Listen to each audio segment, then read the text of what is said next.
네, 2022학년도 중등교육학 복기를 해보겠습니다. 문제지를 받으면 가장 먼저 주제를 확인합니다.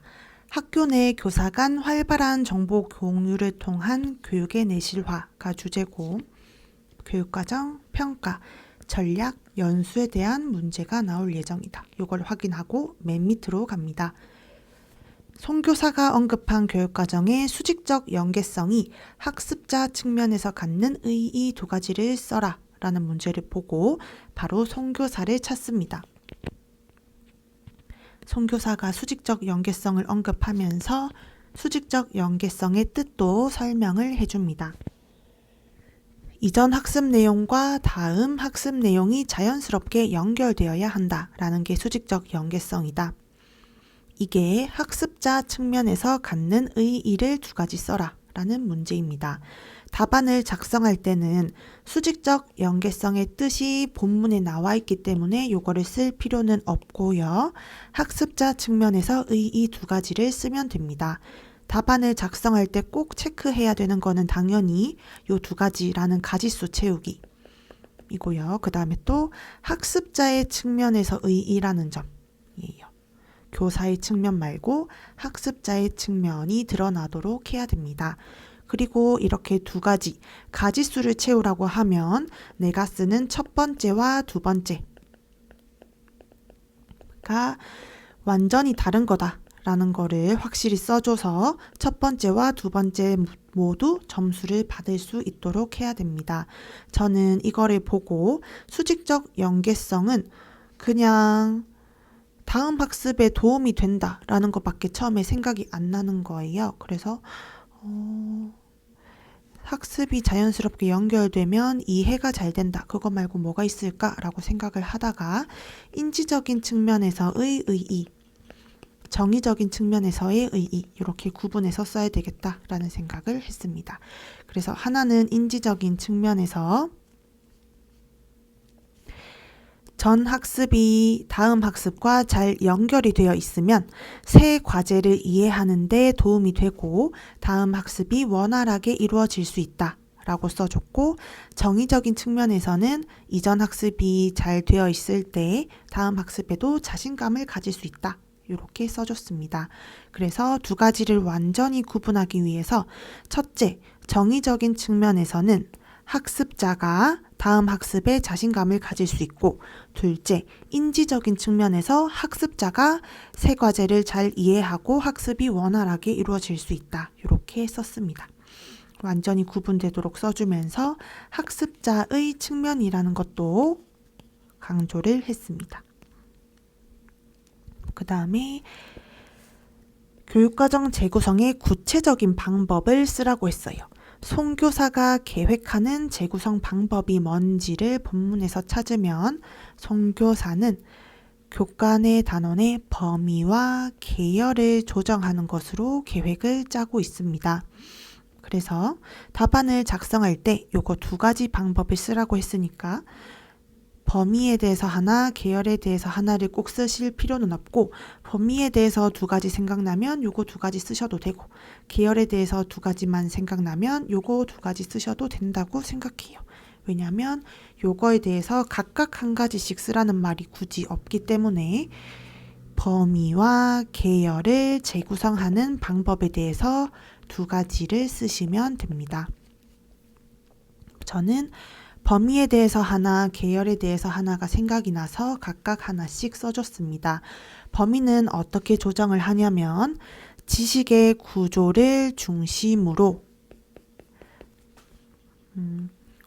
그 단원에서 학습해야 할 가장 핵심적인 내용, 지식의 구조를 찾아낸 다음에 이것을 중심으로 교육을 전개하면 범위를 줄일 수 있다.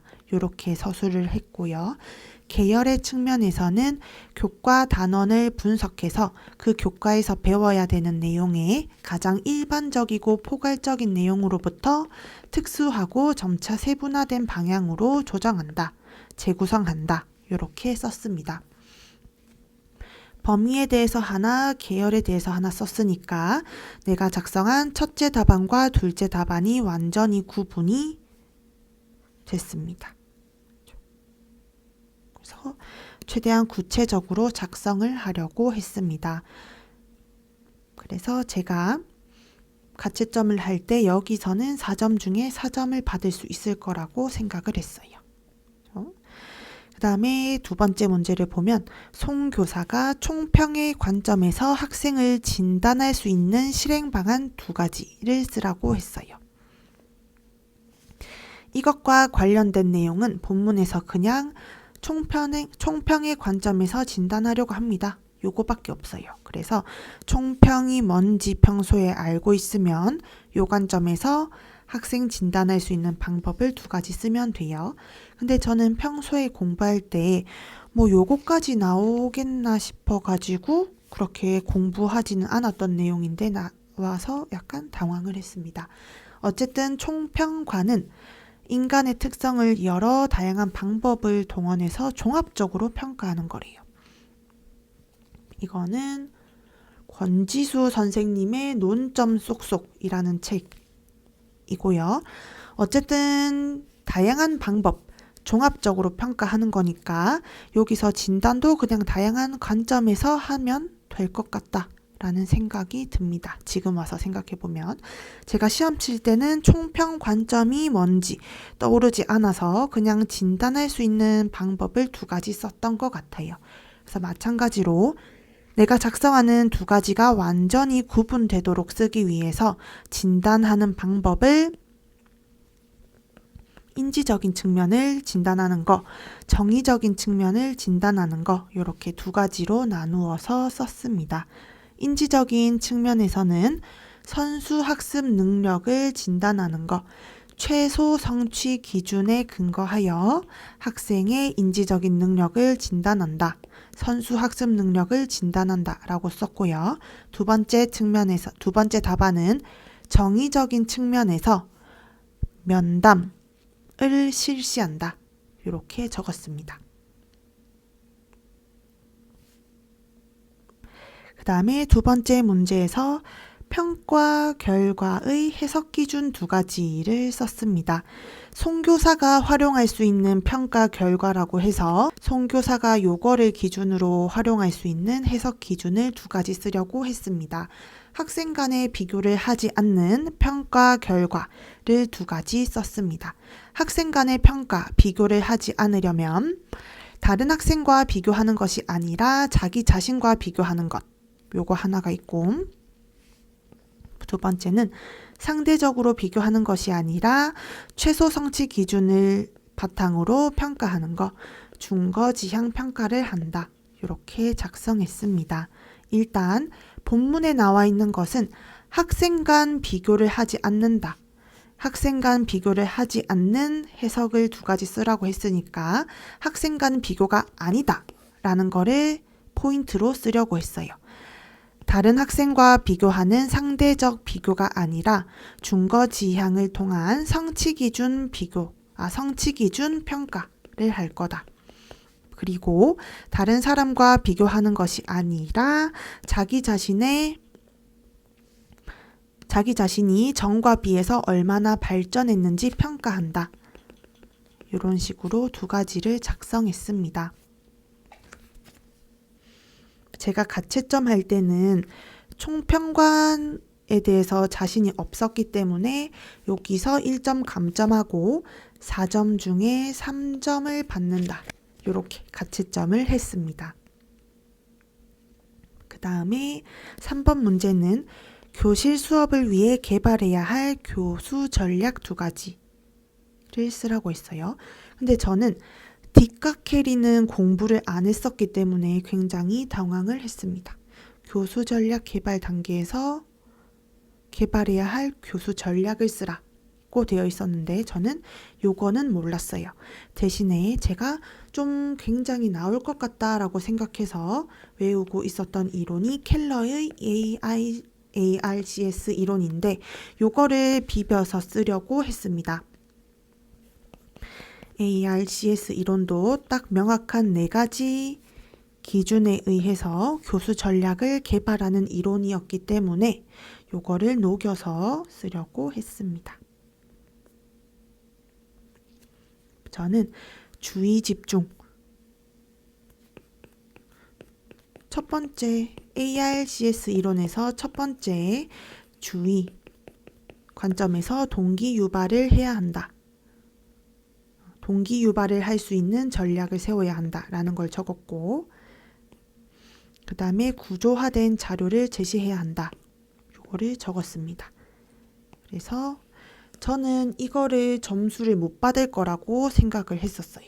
근데 결과적으로 보면 저는 여기서도 점수를 받은 것 같아요. 그래서 제가 평소에 켈러 ARCS 이론이 나올 것 같다라고 생각해서 요거를 달달 외우려고 노력하고, 평소에 교육학 공부하는 시간을 줄이기 위해서 샤워할 때도 이걸 화장실에 코팅해서 벽에 붙여놓고 샤워할 때 보고, 머리 감은 거 헹굴 때 그거 눈 감고 복귀하고 이런 식으로 외웠었거든요. 그래서 약간 평소에 그렇게 공부를 했던 게 약간 도움이 되지 않았나, 되게 운이 좋게 도움이 됐던 것 같다라는 생각도 들었습니다. 그리고 여기서도 보면은 온라인 수업할 때 학생들이 고립감을 느끼는데 그걸 해소하기 위해서 어떤 활동을 할 수 있냐, 그에 적합한 테크놀로지도 쓰라고 했어요. 그래서 저는 이거는 제가 공부만 했다면은 절대 쓰지 못했을 것 같아요. 근데 제가 작년에 기간제를 하면서 온라인 수업을 했었기 때문에 쓸 수 있었던 답안입니다. 그래서 이것도 제가 좀 운이 좋게 답안을 쓸 수 있었던 것 같아요. 그래서 여기서도 보면은 제가 온라인 수업할 때 줌을 썼었고, 줌에서 소그룹 회의 기능이 있어요. 그래서 소그룹 회의 기능을 이용해서 학생들 간 상호 협력 그리고 의사소통을 하면서 고립감을 해소하겠다라는 거를 첫 번째 답안으로 썼고, 두 번째는 구글 클래스룸에서 학생들이 과제를 공유하고 서로 질의응답을 하면서 토론 토의를 하게 해서 고립감을 해소하겠다라고 했습니다. 그래서 테크놀로지는 줌, 구글 클래스룸이었고, 구체적인 방안으로는 소그룹 회의를 통해서 상호 협력, 의사소통을 한다. 구체적인 방법으로는 과제를 공유하여 질의응답, 토론 토의를 하도록 한다. 이렇게 작성을 했습니다. 그래서 제가 가채점 할 때는 요거를 점수 주지 않아서 4점 중에 2점을 받는다라고 썼었는데 4점 중에 4점을 받은 것 같아요. 정말 운이 좋게 켈러의 ARCS 이론, 요거 이론을 써서 점수를 받은 것 같습니다. 그 다음에 마지막 문제로 교사가 언급한 학교 중심 연수 종류 한 가지, 이거를 쓰라고 했어요. 저는 연수를 그렇게 모든 시험생이 그렇겠지만 연수 종류는 외우지 않았었기 때문에 굉장히 당황을 했어요. 근데 자세히 보면 김 교사가 언급한 학교 중심 연수는 뭐냐면 그냥 정보 공유뿐만 아니라 교사들 간에 실질적인 협력이 있었으면 한다. 이를 위해서 학교 중심 연수가 활성화됐으면 좋겠다라는 내용입니다. 그렇죠. 그래서 저는 교육학 책에 나와 있는 연수 종류, 완벽한 명칭 중에 하나를 써야 한다라는 게 아니라 그냥 학교에서 할 수 있는 학교 중심 연수를 하나 쓰면 된다고 생각을 했어요.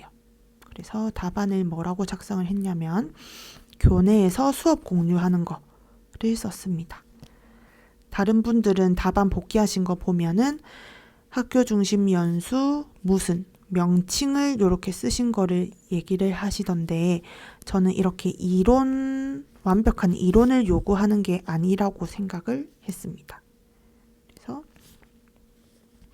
학교 중심 연수 중에 구체적인 거 하나를 쓴 거예요. 저는 그냥 학교 내에서 수업 공유, 그냥 교사 간의 수업 공유라고 하면 다른 학교와 수업 공유하는 것도 있을 수 있으니까 교내에서 수업을 공유하는 거라고 써서 학교 중심 연수, 이 포인트를 살리려고 했습니다. 여기서 점수를 받았는지 안 받았는지는 저는 잘 모르겠어요. 어쨌든 19.33이면 요거에 점수를 주신 분도 있고 빵점을 주신 분도 있어서 평균 0.33이 나왔을 거라고 생각을 합니다. 뭐 감점된 게 이게 여기일 수도 있고 다른 곳일 수도 있고 뭐 확실하지는 않아요. 뭐 여기서 완전히 1점을 받았을 수도 있는 거라고 생각을 합니다. 그 다음에 학교 중심 연수를 활성화하기 위해서 학교 차원에서 지원할 수 있는 구체적인 방안을 쓰라고 했어요. 저는 그냥 학교에서 지원할 수 있는 거는 교사들이 연수를 할 수 있도록 학교에서 장소를 대여하는 거. 그렇죠? 뭐 1학년 2반 교실을 빌려줘서 여기서 교사들이 연수를 할 수 있도록 하는 것도 학교에서 지원을 하는 거라고 생각을 했습니다. 그리고 여기서는 장소 대여를 썼기 때문에 두 번째는 이 장소 대여랑 완전히 구분되는 답안을 써야 점수를 받을 수 있다고 생각했어요. 이 장소를 대여하는 것은 공간을 제공하는 것이기 때문에 요거랑 구분되도록 온라인에서도 교사들이 연수를 할 수 있도록 줌을 개설해 주는 거. 이것도 학교 측면에서 지원을 하는 거라고 생각해서 두 번째 답안을 이렇게 작성했습니다.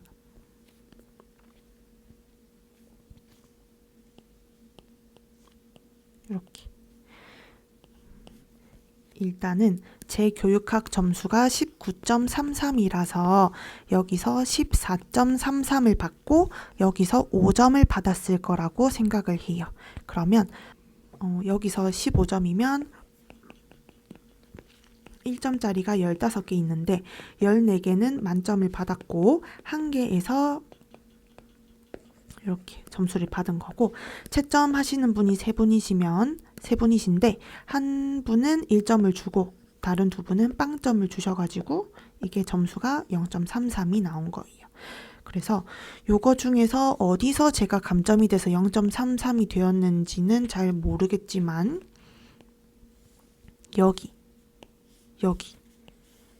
여기 중에서 감점이 되었다고 생각을 합니다. 나머지에서는 다 점수를 받은 것 같아요. 그래서 저는 정확하게 모르겠지만 이 영상을 보시는 분이 제 답안을 들으시고 요 답안이 제일 좀 부실한 것 같다 라는 의견을 주시면은 저한테도 좀 도움이 될 것 같습니다. 거기서 아마 감점이 된 거고 나머지에서는 다 점수를 받은 거다. 이렇게 생각을 해주시면 됩니다. 일단 교육학 답안을 작성하실 때는 요거를 보고 요거에 대응되는 지문을 찾아보고 답안에서 요구하는 포인트만 찾아서 그거를 강조해서 잘 적어주시면 될 것 같아요. 일단 여기서는 학습자 측면이라는 걸 살려주시고 여기서는 범위 또는 계열이라는 거를 살려주시면 됩니다. 그 다음에 여기서도 학생 간 비교를 하지 않고 다른 방법이다. 이런 거 학생 비교가 아니라는 포인트를 살려주시고 여기서도 이 방법을 통해서 학생이 고립감을 해소할 수 있다.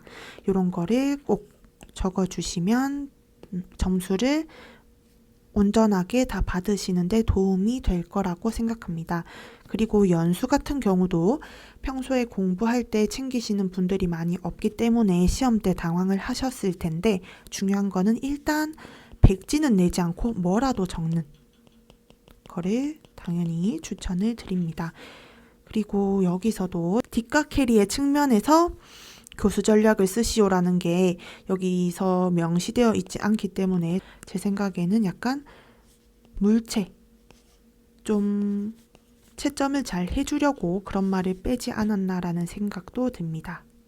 그래서 저처럼 이제 다른 이론에서 가져오는 것도 괜찮다고 생각해요. 일단은 백지는 내지 말고 문제에서 강조하는 포인트를 답안에서도 잘 살려서 써주시고 그 다음에 가지수를 채울 때는 이것과 이것이 완전히 구분되도록 차별화해서 써주시면 되겠습니다. 저는 이 제 답안이 16점이라고 생각을 하고 이제 별로 잘 치지 않았다고 생각해서 그렇게 자세히 복기를 해두지는 않았어요. 그래서 시험 때 썼던 초안을 가지고 영상을 만들어 봤습니다. 요거는 문제를 보고 답안을 어떻게 쓸지를 제가 이렇게 써본 거고 이거는 제가 답안을 다 작성한 다음에 나중에 가채점 해봐야지 하고 답안에서 답지에 적은 것을 요약해서 이렇게 적은 거예요. 영상이 도움이 됐으면 좋겠습니다. 이상입니다.